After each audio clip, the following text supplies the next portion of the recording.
नमस्कार, आप देख रहे हैं सत्य हिंदी और मैं हूं आपके साथ कृति सिंह। आइए रुक करते हैं इस वक्त की बड़ी खबरों की ओर।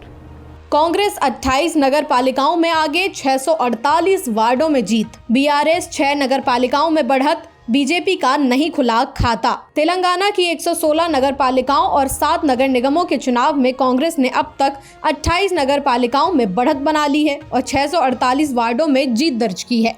बीजेपी ने 76 वार्ड जीते हैं, लेकिन किसी भी नगर पालिका में बढ़त नहीं बनाई। बीआरएस 6 नगर पालिकाओं में आगे है। शुरुआती वोट गिनती के दौरान भाजपा ने कई केंद्रों पर अनियमितताओं का आरोप लगाया है और नेता डीजीपी ने इस पर चर्चा करेंगे। आपको बता दें कि 11 फरवरी को मतदान के दौरान सुबह 9 बजे तक 11.6%, 11 बजे तक 28.48%, 1 बजे तक 48.54% और 3 बजे तक 62.09% मतदान हुआ था और अंतिम मतदान 73.01 पर बंद हुआ। चुनाव के दौरान कुछ जगहों पर झड़प और बहस की घटनाएं भी सामने आईं। संसद के बाहर कांग्रेस सांसदों का प्रदर्शन। कांग्रेस ने की हरदीप पुरी के इस्तीफे की मांग। संसद के बाहर कांग्रेस सांसदों ने जमकर नारेबाजी की और प्रदर्शन किया और एप्स्टीन विवाद में हरदीप पुरी का नाम आने पर इस्तीफे की मांग कर दी। कांग्रेस के आधिकारिक एक्स हैंडल से सांसदों का वीडियो शेयर कर सरकार पर निशाना साधा और लिखा कि मोदी सरकार के मंत्री हरदीप पुरी का नाम जेफरी एप्स्टीन से जुड़ा पाया गया है। मंत्री पुरी ने अमेरिका के बाल यौन अपराधी मानव तस्कर एप्स्टीन से कई बार मुलाकात की, जो कि देश को शर्मसार करने वाली बात है। इसी मुद्दे पर आज विपक्षी सांसदों ने हरदीप पुरी के इस्तीफे की मांग उठाते हुए संसद भवन परिसर में विरोध प्रदर्शन किया। कांग्रेस ने मांग की कि इस शर्मनाक काम के लिए हरदीप पुरी तत्काल इस्तीफा दे दें और नरेंद्र मोदी पूरे देश से माफी मांगे।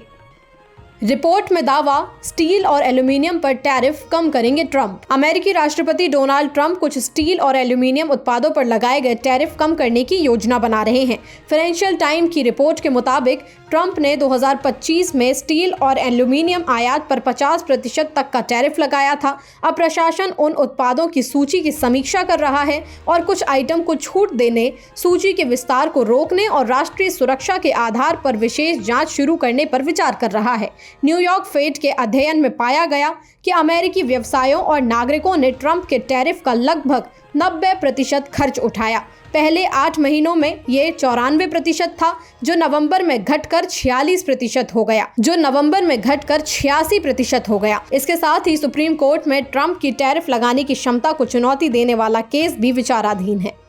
288 S-400 मिसाइलों की रूस से खरीद, 10,000 करोड़ लागत। 2 लेयर एयर डिफेंस सिस्टम में S-400 और पैंट्सर का इंटीग्रेशन। रक्षा अधिग्रहण परिषद DAC ने रक्षा मंत्री राजनाथ सिंह की अध्यक्षता में रूस से 288 S-400 मिसाइलें खरीदने की एक्सेप्टेंस ऑफ नेसेसिटी AON मंजूर की है, जिसकी लागत लगभग 10,000 रुपए करोड़ है। इसमें 168 लंबी दूरी और 120 छोटी दूरी की मिसाइलें शामिल हैं। ये S-400 और पैंट्सर मिसाइल सिस्टम्स को 2 लेयर एयर डिफेंस में जोड़कर सीमा पार से आने वाली हवाई हमलों को रोकने में मदद करेंगे।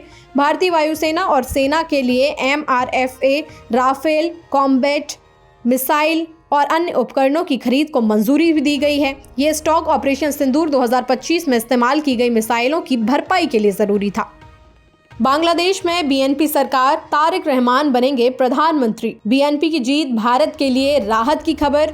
BNP की जीत पर PM मोदी ने दी बधाई। बांग्लादेश में 12 फरवरी 2026 को हुए संसदीय चुनावों में बांग्लादेश नेशनलिस्ट पार्टी BNP ने भारी बहुमत हासिल कर लिया है। अनौपचारिक नतीजों के मुताबिक BNP और उसके सहयोगी गठबंधन ने 299 में से अधिकांश सीटों पर जीत दर्ज की है। जमात इस्लामी दूसरे नंबर की पार्टी बन गई है। चुनाव नतीजों की घोषणा के साथ ही BNP नेताओं ने इसे ऐतिहासिक जीत करार दिया है। बांग्लादेश चुनाव आयोग ने सभी आधिकारिक तौर पर नतीजा घोषित नहीं किया है। आपको बता दें कि ये देश के इतिहास में 2024 में छात्र नेतृत्व वाले आंदोलन से शेख हसीना की सरकार के पतन के बाद पहला बड़ा चुनाव है। BNP के अध्यक्ष तारिक रहमान, जो दिवंगत पूर्व प्रधानमंत्री खालिदा जिया के पुत्र हैं, अब देश के अगले प्रधानमंत्री बन सकते हैं। तारिक रहमान 17 साल के निर्वासन के बाद हाल ही में बांग्लादेश लौटे थे। बांग्लादेश में बीएनपी की जीत भारत के लिए राहत की खबर है, क्योंकि जमात इस्लामी के मुकाबले बीएनपी का रुख लचीला है। जमात अगर सत्ता में आती तो बांग्लादेश में एक कट्टरपंथी सरकार बनती। बीएनपी ऐतिहासिक रूप से भारत के साथ अच्छे संबंध रखती रही है। हाल के महीनों में दोनों पक्षों ने संपर्क बढ़ाया है। खालिदा जिया की अंत्येष्टि में विदेश मंत्री एस जयशंकर शामिल हुए थे और तारिक रहमान से मिलकर और पीएम मोदी का सद्भावना संदेश सौंपा था। हालांकि हसीना के प्रत्यर्पण जैसे मुद्दे बाधा बन सकते हैं, लेकिन बीएनपी की जीत से दोनों देशों में आपसी समझ बढ़ने और सीमा जल विवादों पर प्रगति की उम्मीद है, जिससे क्षेत्रीय स्थिरता मजबूत होगी। विशेषज्ञों का मानना है कि बीएनपी की जीत से भारत के साथ तनाव कम हो जाएगा, क्योंकि ये पार्टी मुख्यधारा की है और बांग्लादेश फर्स्ट नीति के तहत संतुलित विदेश नीति अपनाने की बात करती है। अल जजीरा के मुताबिक बीएनपी की जीत से भारत के साथ तनाव कम करने की दिशा में कदम उठ सकता है। साथ ही चीन और पाकिस्तान के साथ ज्यादा संतुलित संबंध बनाए रखे जा सकते हैं। एआई एक्सपर्ट और उद्यमी मैट शूमर की दुनिया को चेतावनी। एआई अब खुद को बेहतर बना रहा है।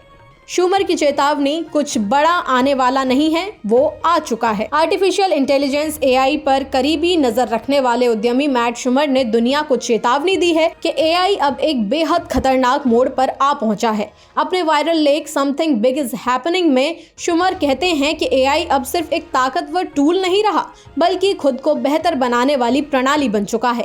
शूमर का दावा है कि एआई अब खुद अपने नए वर्जन बनाने, ट्रेन करने और सुधारने लगा है। उन्होंने मौजूदा हालात की तुलना फरवरी 2020 से की, जब कोविड-19 के शुरुआती संकेतों को नजरअंदाज किया गया।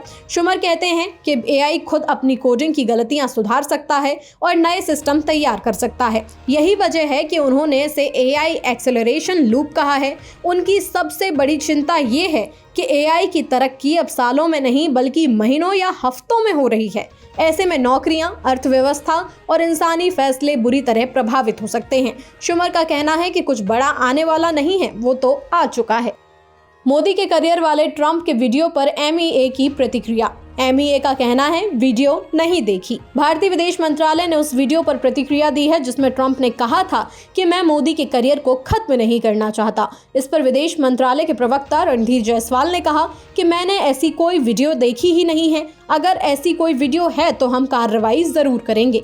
दरअसल पिछले हफ्ते भारत अमेरिका ट्रेड डील के बाद सोशल मीडिया पर ट्रंप का अक्टूबर 2025 का एक पुराना वीडियो खूब चर्चा में रहा। इस वीडियो में ट्रंप कह रहे हैं कि मोदी ने मुझे भरोसा दिलाया है कि वो रूस से तेल नहीं खरीदेंगे। मैं मोदी का करियर खत्म नहीं करना चाहता। रूसी तेल पर अमेरिकी दावे से एमईए ने दूरी बनाई। विदेश मंत्रालय ने गुरुवार को एक बार फिर अमेरिका के उस दावे को सीधे तौर पर खारिज करने से इनकार कर दिया, जिसमें कहा गया है कि भारत ने अमेरिकी दबाव में रूस से तेल खरीद कम कर दी है। विदेश मंत्रालय के प्रवक्ता रणधीर जायसवाल ने कहा कि ज्वाइंट स्टेटमेंट ही समझौते का आधार है और आगे की बातचीत उसी के तहत होगी। उन्होंने साफ किया कि ज्वाइंट स्टेटमेंट में रूस से तेल खरीद को लेकर कोई जिक्र नहीं है, जबकि अमेरिकी फैक्ट शीट में अब भी ऐसा दावा मौजूद है।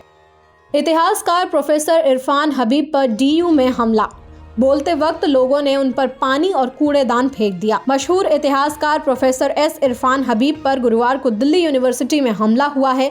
ये हमला तब हुआ जब यूनिवर्सिटी के आर्ट्स फैकल्टी में समता दिवस के मौके पर इरफान हबीब मंच पर बोल रहे थे। उसी दौरान कुछ अज्ञात लोगों ने उन पर पानी और कूड़ेदान फेंक दिया।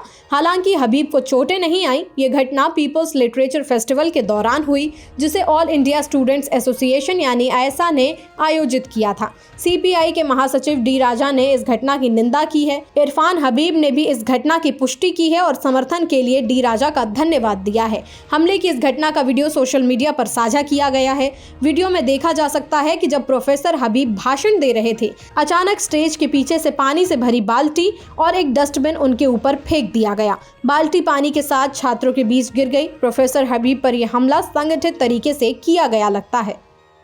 इमरान खान की दाईं आंख की रोशनी सिर्फ 15% बची। बेटे कासिम ने सरकार पर इलाज न कराने का लगाया आरोप। पाकिस्तान के पूर्व प्रधानमंत्री इमरान खान के वकीलों ने सुप्रीम कोर्ट को बताया कि उनकी दाईं आंख की देखने की क्षमता अब सिर्फ 15% रह गई है।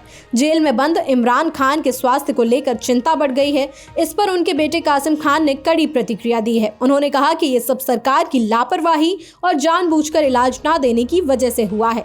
कासिम ने एक्स पर लिखा कि इसकी जिम्मेदारी सरकार, सेना प्रमुख और इसमें शामिल लोगों पर है। उन्होंने ये भी आरोप लगाया कि उन्हें और उनके भाई को पिता से मिलने के लिए वीजा नहीं दिया जा रहा। वकीलों के मुताबिक 3-4 महीने पहले ही धुंधला दिखना शुरू हो गया था, लेकिन जेल प्रशासन ने सिर्फ आई ड्रॉप्स देकर बात को टाल दिया। फिलहाल के लिए इतना ही। देश दुनिया की बड़ी खबरों के लिए देखते रहिए सत्य हिंदी।